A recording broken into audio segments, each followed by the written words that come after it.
Hey, if you're into classic rock and vinyl, I think you're really going to enjoy what we have for you here today. Now, those of you that watch this channel on a regular basis are going to see immediately that things look a little different than normal, what I have here. And this video today, I'm actually going to ask for your input in this. Now, if you watch this channel, you know that one of the things we do a lot is we find old newspaper articles, record reviews, concert reviews from newspapers, magazines, that kind of thing, and we read them and talk about them. And I like to bring out, when I have it, the vinyl of whatever the band is we're talking about or the record we're talking about. Now, I don't always have it for a number of reasons. I mean, maybe when I was a kid, I just didn't buy it because I bought the CD, because I bought the tape maybe, or maybe even somebody had just made me a copy of it on a cassette tape and I just never owned it. So even though we have thousands of records here, there's a lot of things we just don't have. Now, as this channel over the last few months has been taken off and we're getting a lot of followers and things growing, and it kind of, how do I put this? It gave me an excuse to start buying more records. So I've been getting on eBay looking for different things that we may want to talk about and suggestions that you guys have made as well. Like, hey, talk about this, talk about that. And sometimes I'll get on there, and if I can find one that looks reasonable, I'll grab it and have it shipped here.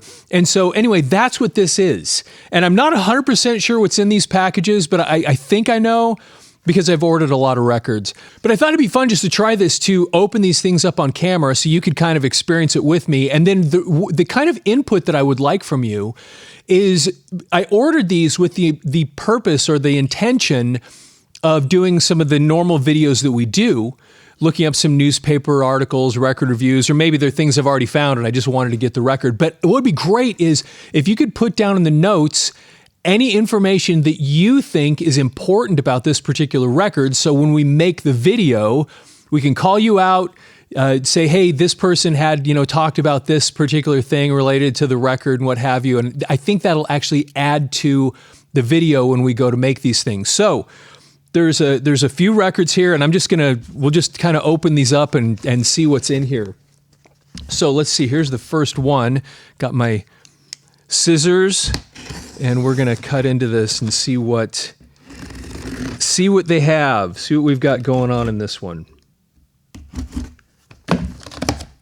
Okay, I know what this is. This is actually a suggestion that somebody made, and I happen to really like Megadeth. I love Dave Mustaine. The first time I ever heard of Megadeth, I was at believe it or not, you may have never even heard of this before, this guy, but there was a guitarist singer named Adam Baum.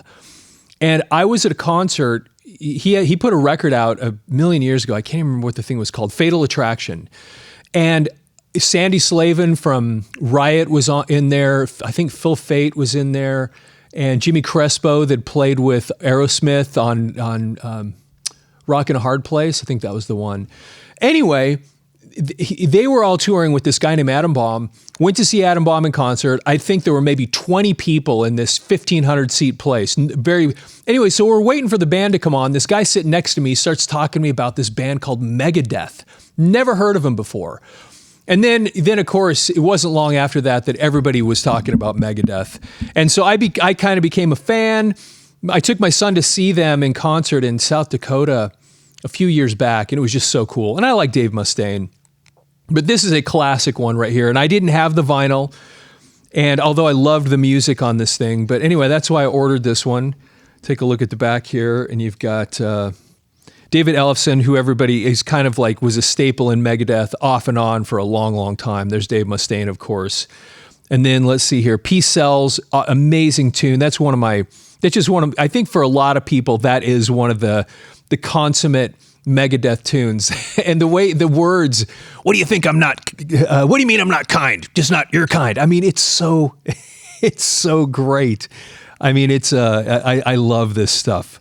So anyway, that's the outside of the record. Let's take a look and see what it looks like on the inside. I usually try to order the old version, but this might be a re-release. I usually get the originals when I look for these things, but this looks too new to be the original. It says, because I mean, it came out in 86, and it says, well, I don't know. That's not super important, but we can kind of take a look at it here. There's that. And here's the inside.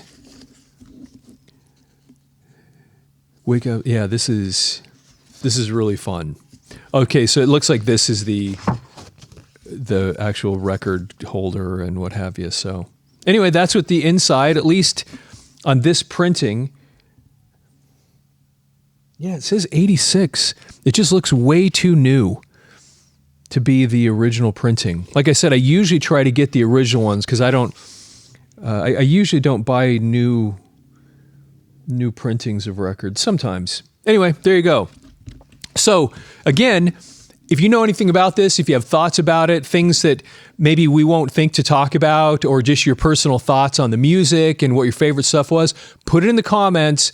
Because that's the stuff that we really want to be able to, when we go make the video for this, to be able to utilize your thoughts and input on it. Okay, so that's the first one. I've got several more, several more to go. This is like Christmas for a guy like me. I'm a nut for, I love vinyl so much. And now I have an excuse to buy it. So that one didn't have a protector, so I got to be a little more careful when I cut into this. Luckily, I didn't cause any damage on that record. Okay, cutting this in, trying not to cut my hands off in the process. All right, let's see. I think I know what's in here. Yeah, I know what this is. So this is, I actually have a couple of these records already, but this particular person was selling these records all in a group, and I thought, oh, I'll just grab it, and it's okay if I have extra copies of things. I actually have a lot of things, and these look like for sure the originals. So Foreigner, this I loved Foreigner, and they were actually one of the biggest selling bands of all time. They had so many hits. This is their first album. This came out in '77, and the reason they called the band Foreigner was that 3 of the people in the band were American and 3 of them were British. And so whatever country they were in, there was half of the band was going to be foreigners. And that was kind of the idea behind it. So this is the first album right here. Like I said, this is one that came out in '77. Look, it's 99 cents. It's funny buying these sometimes is seeing, because people used to write their names on them and put all kinds of things. So when we buy used records, you sometimes find that stuff. So anyway, so it's Mick Jones was the guy that really was the brains behind this band. But Lou Gramm, of course, was the singer. He was one of the Americans. And he was he was just so great. I mean, he was an amazing, amazing vocalist. And so this one had Feels Like the First Time, Cold as Ice. Those two songs were huge hits, and Long, Long Way From Home was a really, really big hit too. So anyway, there's Foreigner, their first album. And then the second one, this one came out in '78. And I know I have this one already, but again, like I said, it was just this guy was selling them all as a group, and I thought, grab them. So mine's in a little better shape than this one. Well, I guess this one is mine now, or the studio's. This one has Hot Blooded, great tune. Blue Morning, Blue Day, that's actually a really, really great tune. Double Vision is on here, obviously. This was an awesome album. Doesn't have anything. I didn't look at the other one if it had an inner sleeve. Nope. Oh, wait. There is something inside this one. Let's take a look while we're at it. Okay, there you go. So there is a inside picture of the guys, and then it does has all the lyrics too. How cool. There's Mick Jones. He was kind of, like I said, he was kind of the brains behind all this stuff. So, okay. All right, so there's double. So again, we're at some point, we probably won't do all these at once, but what did you think of that album? Did you have any thoughts about this one, Double Vision? Any insights, input on what you would say? So we can add that when we go to do these videos. This one, I don't know if I have this one or not. This is funny. They have these notes on here. Like I said, it's interesting buying these things sometimes because they have everybody's personal stickers and writing on them and what have you. But this song, if nothing else, this song was amazing. But Dirty White Boy was a great tune too. Dirty White Boy, White Boy. Man, it was a great tune. Head Games was an awesome song too. So anyway, so again, what were your thoughts on this album? Let's see if there's anything on the inside. Oh yeah, there's something on the inside of this one too. Let's take a look at what it is. There it is. There's the band again.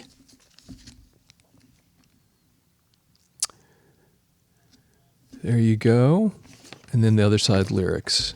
So, album, what'd you think of this one? This was the one that came out in 79. Oh, and actually this one's interesting too, because this is important. So Jeff Workman was the engineer on this. And there you go, produced by Roy Thomas Baker. So Roy Thomas Baker, I know we did a video about him not long ago, but he's the what you would know him for was Night at the Opera, Queen, Bohemian Rhapsody. Anyway, he's a really, really well-known producer. And like I said, we have another video where I talk a little bit more about him. But this was interesting here because they did get this kind of a bigger name producer for this one. And this one came out, like I said, this was 79. So, okay. And then the last one, after this one, they put out a record called Records, which was kind of a best of that was just kind of encapsulated these four. This one of these four, I'm pretty positive was the most commercially successful. And this one had some really, really cool music on it. And this one came out in 81. And I was becoming more aware of music when this one came out because this one had Jukebox Hero on it. Man, this one's kind of messy. This one had Jukebox Hero, which was just an enormous hit. Jukebox Hero, what is it? Got that one guitar, bam! Oh my gosh. I still remember the first time I heard that, how cool that was. Just blew him away. The song's like a story about a kid like sitting outside of a concert and listening in, and then he becomes anyway, what a great song. But this one, it also had the song Urgent on it. Urgent, emergency, urgent. That was a great tune too. But this one right here, Waiting for a Girl Like You. Every high school dance, junior, whatever dance I ever went to in my entire life as a young person back in the 80s, that song was always played no matter what, every time. And it is one of the coolest love songs ever written. It's so great. I've been waiting for a girl like you to come into my life. Oh my gosh, what a great tune. It really was. So this album was just, it was super, super huge. Oh, and then another thing interesting down here, produced by Robert John Mutt Lange. Of course, Mutt Lange, AC/DC, Def Leppard, and laundry list of groups that he worked with. But that's kind of cool. These last two albums were done by these really, really well-known successful producers. Let's take a look at what's on the inside of this one. And again, what I'm looking for here is in the notes, what do you remember about these records? Was there anything in particular that you would say about it when we go to make little videos about these things? Because we're going to go do research and find things to talk about. But it'd be great to get your feedback. Put it down in the notes, your thoughts, input on what you think we should talk about when we actually go and do these records. So anyway, so that one, so we have basically the first four Foreigner albums came in a package. So I think I know what this one is, although again, I'm not 100% sure because I've been ordering records. This one, I think I actually mentioned this in one of our other videos recently, and then it was like, you know what, we need to do that, talk about that record sometime. We'll see though. I'm not 100% sure what's in here. Opening this up. Okay. Yeah. Okay, how many people remember this? Do you remember this album? I remember the first time I heard this. I think I was at a scout camp or something, and somebody brought this on a cassette. And we listened to that thing over and over for like an entire weekend. They had this on its little radio or something. I can't remember how it was, or if he had a Walkman. We all took turns. I mean, all I remember was I loved listening to this. It was so cool. And this, of course, is the one that had the song that really, really kind of broke them. I mean, when I say broke them, broke them into the mainstream, made them enormous, and it was Rock the Casbah. Because it wasn't just that it was a great song, the thing ended up on, it was on MTV, I think, all the time. And it was such a cool tune. Sherry, don't like it, rock the Casbah, rock the Casbah. And then, of course, the other one that was a pretty big hit was Should I Stay or Should I Go? Darling, you've got to let me know. When I was, used to play that in a bunch of different bands back in high school, all the way into my 20s. For some reason, everybody just kind of liked that song, especially when you get to the end and you kind of speed it up. But these were kind of known as a punk rock band. But this album, this was I think this was like their 5th album. So they'd been around for a little while. And then this one, though, kind of pushed them into the mainstream. And I if I'm not mistaken, I mean, this thing sold millions. It went like double or triple platinum. It was huge. And I know that you guys know this album too. If you're my age, you remember this. So again, what I'm looking for is any of your thoughts and input on what was about this at all. So there's nothing really on the inside that's interesting. The Clash Combat Rock. So what I'd really like to do, like I said, if you have thoughts, memories, things that maybe you would want to make sure that we don't overlook. Hey, make sure that you mention blah, whatever that happens to be, or if there's specific stories, because a lot of you, what we really love is we start going down and reading all the comments, and you have so many people have so many great stories, and I know that we're not the only ones that read them. I mean, I see all the other comments as people start talking to each other and sharing their stories and experiences. We'd love to get those things. We got more records coming, and maybe I'll do this again. I just wanted to see how it would go if we actually did this on camera.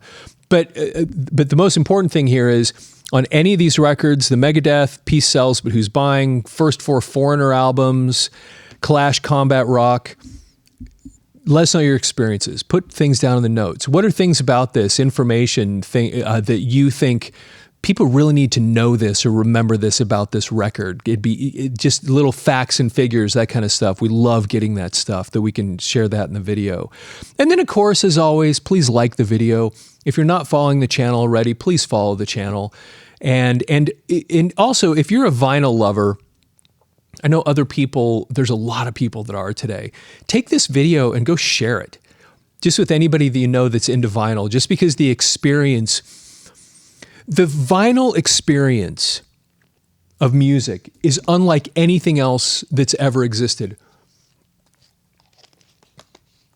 And it's unfortunate that people today, kids, don't get to have that experience. And I'm not one of these guys that hates technology and wishes things would be, but the truth is kids today are missing out on a really important part. And it's part of the reason I think vinyl actually kind of had made a little bit of a comeback, because people want to have that connection with the artists. They want to have that connection with the things that they love. And this is one of the ways you did it. You had this tangible thing, because think about this.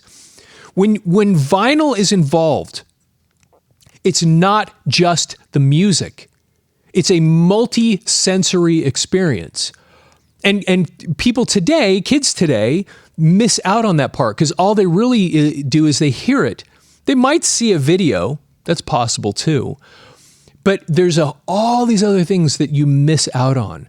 I mean, for example, when I would have bought this originally back in the 80s, because I don't know if I owned this on tape or how I owned this, but when you go back there, you literally had to get in a car, go somewhere, and then there was this kind of social experience with it, all these other people around, and you're talking to people, hey, have you heard this album before? You know, and you'd get to know people at the stores, and there's this whole social element to it.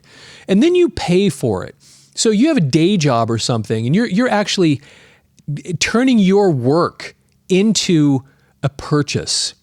and then you buy it and you bring the thing home, and then you have the process of I mean, there's this tactile part where you're touching it and the shrink wrap, and then a lot of times these albums, the cover would have different types of textures, different types of embossing, and it was just so interesting. And then you take it home and you take the shrink wrap off, and then there was often kind of a smell that was part of it too.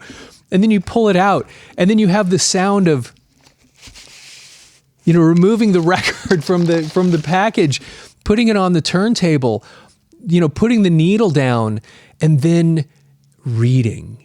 Because you remember this, you'd put the needle down, and then what would you do? You'd study it. You'd look at all the different little things. What is this? Why are they by a train? Who are these people? And then you try to figure it out by reading. Who are the band members? Okay, is that this person? Is that this?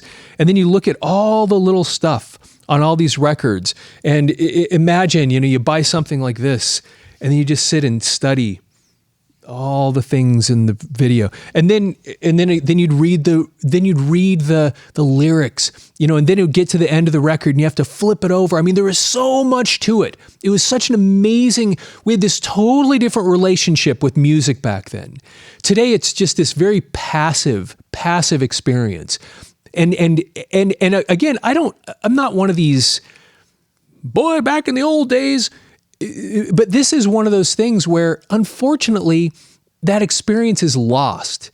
That this thing that really was a benefit, that was added a little bit of joy to your life. It made you be invested in something a little bit more. Made you learn how to appreciate what people were creating because you're paying for it. And then when you buy something and it's not that good, there's lessons that came from all this stuff that are just gone today. And I think that's part of the reason that it's making this, that it has a little bit of a comeback, because people want to, because I'll show you one other thing, because I know that everybody watching this that's my age will remember this. You would say things like, that's my music, or that's my mom's music, or that's my dad's music, because you felt this ownership of it. There was something about that and it was partly because you were buying it. You had to invest yourself in it. You knew what you liked. You had to go out of your way for it. And so it really was your music. You put your heart and soul into it in some ways. And just to have the vinyl, and then your parents had different music. Your mom, your sister, that's my sister's music. This is my music. And there was something to that that's lost, where that connection that we used to have that was so kind of almost intimate with it has now been separated, and our consumption or appreciation of music has become so much more passive that we've lost something really, really important there. And so it is one of those things from back in the old days that was probably in some ways a little bit better, that people had that opportunity, that they got to live through that stuff and experience it. And I do love the convenience of the world that we live in today. I really, really do. But I still, obviously, I still like buying these things, and I like having it because it says something, to put it in the collection. Then when people come into the studio, they look, it's a little bit like a bookshelf. You go to somebody's bookshelf and you can learn a lot about somebody by looking at their bookshelf. And similarly, you could learn a lot about somebody by going into their house and looking what records they had. You kind of knew a little bit about them. And so it was a really, really cool thing to have that as part of our life. Anyway, I didn't mean to get off on that so much, but please, if you're not following the channel, please follow the channel. If you know people that are into vinyl and they want to hear a little lecture about it like that, you can go ahead, hit the share button, go put this on Facebook, share it with other people, because I know you probably know other people that would enjoy this stuff as well. And with that, have yourself a fantastic day.